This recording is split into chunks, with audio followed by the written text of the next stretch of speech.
ಮೂಡ ಹಗರಣ ಹಾಗೂ ರಾಜ್ಯಪಾಲರ ವಿರುದ್ಧ ಕಾಂಗ್ರೆಸ್ ಮುಖಂಡರ ಅವಹೇಳನಕಾರಿ ಹೇಳಿಕೆ ಖಂಡಿಸಿ ರಾಜ್ಯಾದ್ಯಂತ ಬಿಜೆಪಿ ಕಾರ್ಯಕರ್ತರು ಪ್ರತಿಭಟನೆ ನಡೆಸಿದರು.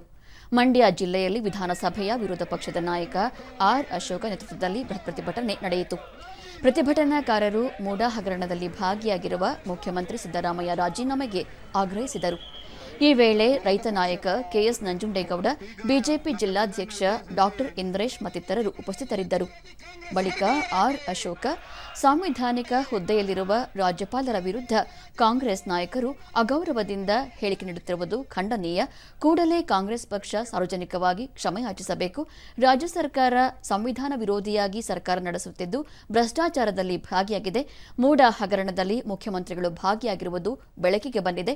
ನೈತಿಕ ಹೊಣೆಗಾರಿಕೆ ಹೊತ್ತು ಮುಖ್ಯಮಂತ್ರಿಗಳು ರಾಜೀನಾಮೆ ನೀಡಬೇಕೆಂದು ಆಗ್ರಹಿಸಿದರು. ತನಿಖೆ ಆಗುವಂತದಕ್ಕೆ ಅವಕಾಶ ಕೊಟ್ಟಿದ್ದಕ್ಕೆ ಗವರ್ನರ್ ಅವರ ಫೋಟೋಗಳನ್ನ ಸುಡುವಂಥದ್ದು, ಗವರ್ನರ್ ಬಗ್ಗೆ ಅವಹೇಳನಕಾರಿ ಮಾತಾಡುವಂಥದ್ದು, ಇದು ದಲಿತರಿಗೆ ಮಾಡಿದಂಥ ಅನ್ಯಾಯ, ಮೋಸ. ಒಬ್ಬ ಕಾನ್ಸ್ಟಿಟ್ಯೂಷನಲ್ ಹೆಡ್ಗೆ ಈ ಥರ ಮಾಡುವಂಥದ್ದು ಸಂವಿಧಾನದ ವಿರೋಧಿ.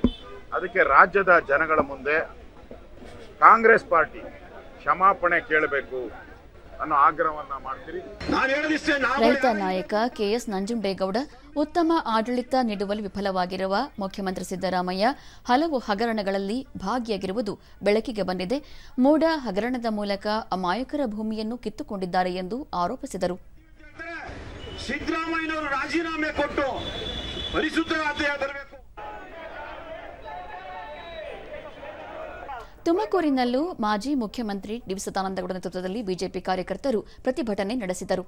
ಈ ವೇಳೆ ಶಾಸಕ ಜಿಬಿ ಜ್ಯೋತಿ ಗಣೇಶ್ ಸೇರಿದಂತೆ ಸ್ಥಳೀಯ ಮುಖಂಡರು ಉಪಸ್ಥಿತರಿದ್ದರು.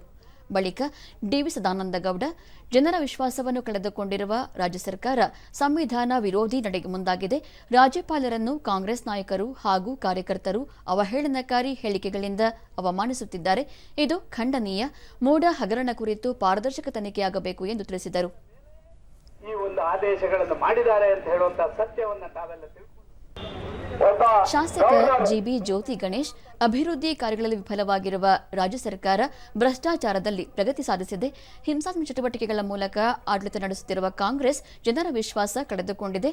ರಾಜ್ಯಪಾಲರ ಕುರಿತು ಅಗೌರವ ತೋರಿಸಿರುವ ಕಾಂಗ್ರೆಸ್ ನಾಯಕರು ಸಾರ್ವಜನಿಕವಾಗಿ ಕ್ಷಮೆಯಾಚಿಸಬೇಕೆಂದು ಒತ್ತಾಯಿಸಿದರು.